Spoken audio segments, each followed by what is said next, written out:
पुत्रदा एकादशी व्रत की कथा। एक बार महाराज युधिष्ठिर ने भगवान श्री कृष्ण से पूछा कि हे भगवान, कृपा करके यह बताइए कि पौष माह में पड़ने वाली एकादशी को किस नाम से जाना जाता है और इस एकादशी पर किस देवी देवताओं की पूजा आराधना की जाती है। भक्तवत्सल भगवान श्री कृष्ण बोले कि हे राजन, इस एकादशी का नाम पुत्रदा एकादशी है। इसमें लक्ष्मी नारायण भगवान की पूजा की जाती है। इस चर और अचर में संसार में पुत्रदा एकादशी के व्रत के समान कोई दूसरा व्रत नहीं है।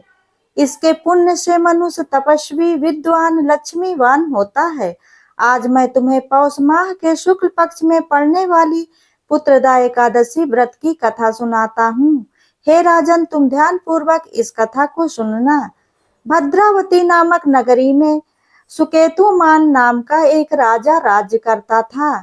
उसके कोई पुत्र नहीं था। उसकी स्त्री का नाम सव्या था। वह संतानहीन होने के कारण सदैव चिंतित रहा करती थी। राजा के पिता भी रो रो कर पिंडदान लिया करते थे और सोचा करते थे कि इसके बाद हमको पिंडदान कौन देगा। राजा को भाई, बांधव, धन, हाथी, घोड़े, राज और मंत्री, इन सभी में से किसी भी चीज से संतोष नहीं होता था। वह सदैव यही विचार किया करते थे कि मेरे मरने के बाद मेरा पिंडदान कौन करेगा। बिना पुत्र के पितरों और देवताओं का ऋण मैं कैसे चुका सकूंगा। जिस घर में पुत्र ना हो उस घर में सदैव अंधेरा ही रहता है। ऐसे घर में दुनिया की हर चीज होते हुए भी वह घर सदैव अभागा ही कहलाता है। इसलिए पुत्र उत्पत्ति के लिए प्रयत्न करना चाहिए। मान्यता है कि जिस मनुष्य ने पुत्र का मुख नहीं देखा वह धन्य है। उसको इस लोक में यश और परलोक में भी शांति मिलती है, अर्थात उनके दोनों लोक सुधर जाते हैं। पूर्व जन्म के कर्म से ही इस जन्म में पुत्र धन की प्राप्ति होती है। राजा इसी प्रकार रात दिन चिंता में लगे रहते थे। एक समय तो राजा ने अपने शरीर को त्याग देने का निश्चय भी कर लिया था, परंतु आत्मघाती को महापाप समझकर उन्होंने ऐसा नहीं किया। और फिर एक दिन राजा ने ऐसा विचार किया कि अपने घोड़े पर चढ़कर वो वन को चल दिए और तभी रास्ते में पंछियों और वृक्षों को देखने लगे। उन्होंने देखा कि वन में मृग, बाघ, सुअर, सिंह, बंदर, सर्प आदि सब भ्रमण कर रहे हैं। हाथी अपने बच्चों और हथनियों के साथ घूम रहा है। इस वन में कहीं गीदड़ अपने कर्कश स्वर में बोल रहे थे तो कहीं उल्लू ध्वनि कर रहे थे। वन के दृश्य को देखकर राजा सोच विचार में लग गए। इसी प्रकार आधा दिन बीत गया। वो सोचने लगे कि मैंने कई यज्ञ किए, ब्राह्मणों को स्वादिष्ट भोजन से तृप्त भी किया, फिर भी मुझे संतान की प्राप्ति नहीं हुई, बल्कि दुख की प्राप्ति ही हुई। ऐसा क्यों? राजा प्यास के मारे अत्यंत दुखी हो गए थे और पानी की तलाश में इधर उधर भटकने लगे थे। फिर थोड़ी दूर जाकर राजा ने एक सरोवर देखा। उस सरोवर में कमल खिले हुए थे तथा वार्स, हंस, मगरमच्छ आदि जल में विहार कर रहे थे। उस सरोवर के चारों तरफ मुनियों के आश्रम बने हुए थे। उसी समय राजा के दाहिने अंग फड़कने लगे।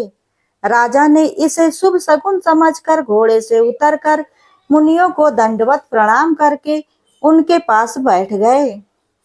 राजा को देखकर मुनियों ने कहा, हे राजन, हम तुमसे अत्यंत प्रसन्न हैं। तुम्हारी क्या इच्छा है सो कहो। तब राजा ने पूछा, मुनिवर, आप लोग कौन हैं और किस लिए रुके हुए हैं? कृपया करके मुझे बताइए। तब मुनिवर कहने लगे कि हे राजन, आज संतान की प्राप्ति कराने वाली पुत्रदा एकादशी है। हम लोग विश्वदेव हैं और इस सरोवर में स्नान करने के लिए आए हैं। यह सुनकर राजा कहने लगे कि हे महाराज, मेरे भी कोई संतान नहीं है। यदि आप मुझ पर प्रसन्न हैं तो मुझे भी एक पुत्र होने का वरदान दे दीजिए।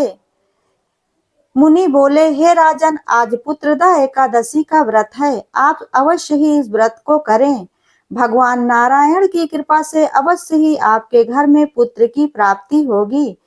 मुनि के वचनों को सुनकर राजा ने उसी दिन पुत्रदा एकादशी का व्रत किया और द्वादशी को उसका पारण किया। इसके पश्चात मुनियों को प्रणाम करके वह अपने महल में वापस आ गए। कुछ समय बीतने के पश्चात रानी गर्भवती हुई और 9 महीने के पश्चात उनके गर्भ से एक सुंदर पुत्र की प्राप्ति हुई। वह राजकुमार अत्यंत शूरवीर, यशस्वी और प्रजापालक साबित हुआ। और तब भगवान श्री कृष्ण जी ने युधिष्ठिर से कहा कि हे राजन, पुत्र प्राप्ति के लिए पुत्रदा एकादशी का व्रत करना बेहद ही शुभ और फलदायी होता है। पुत्रदा एकादशी का व्रत करने से मनुष्य को शीघ्र ही पुत्र की प्राप्ति अवश्य होती है।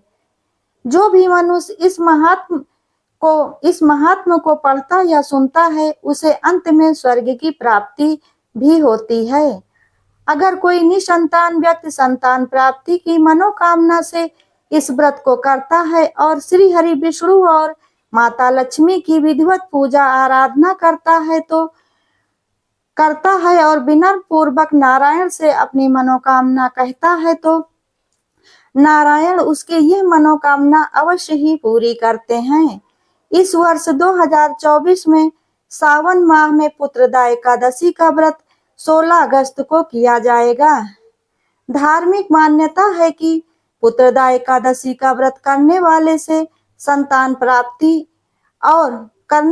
को संतान प्राप्ति और बच्चों की तरक्की से जुड़ी सभी तरह की परेशानियों से मुक्ति मिलती है। इस व्रत में कथा का पाठ किए बिना यह व्रत अधूरा माना जाता है। एकादशी तिथि पर विधि पूर्वक भगवान विष्णु और लक्ष्मी माता की पूजा अर्चना का विधान है। धार्मिक मान्यता है कि पुत्रदा एकादशी व्रत करने से साधक को भगवान श्री हरि विष्णु की कृपा प्राप्त होती है और निसंतान को संतान की प्राप्ति भी होती है। इसलिए यदि आप भी संतान की प्राप्ति चाहते हैं या संतान की तरक्की चाहते हैं तथा संतान के दीर्घायु उम्र के लिए और अच्छे स्वास्थ्य के लिए पुत्रदा एकादशी का व्रत अवश्य करना चाहिए। और पूजा के दौरान, पूजा समाप्त होने के बाद आरती और कथा का पाठ अवश्य ही करना चाहिए। इससे साधक के जीवन में पुत्र से संबंधित हर प्रकार की खुशियों का आगमन होता है।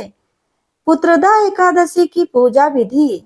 पुत्रदा एकादशी के दिन ब्रह्म मुहूर्त में उठकर और स्नान आदि करके स्वच्छ वस्त्र धारण करना चाहिए और अगर संभव हो तो इस दिन पीले वस्त्र ही धारण करना चाहिए।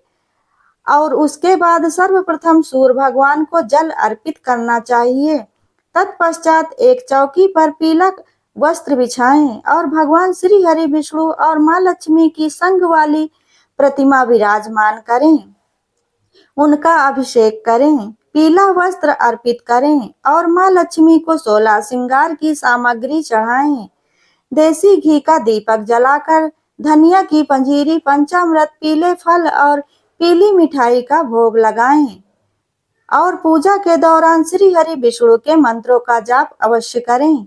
चालीसा का पाठ करें, माता लक्ष्मी के मंत्रों का जाप करें, अंत में कथा सुने और आरती करें और पूजा समाप्त होने के बाद अपने पूरे परिवार के सदस्यों में प्रसाद का वितरण करें और स्वयं भी प्रसाद ग्रहण करें।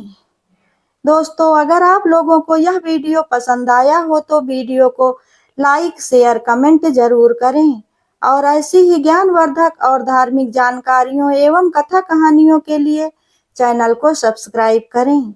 वीडियो अंत तक देखने के लिए धन्यवाद।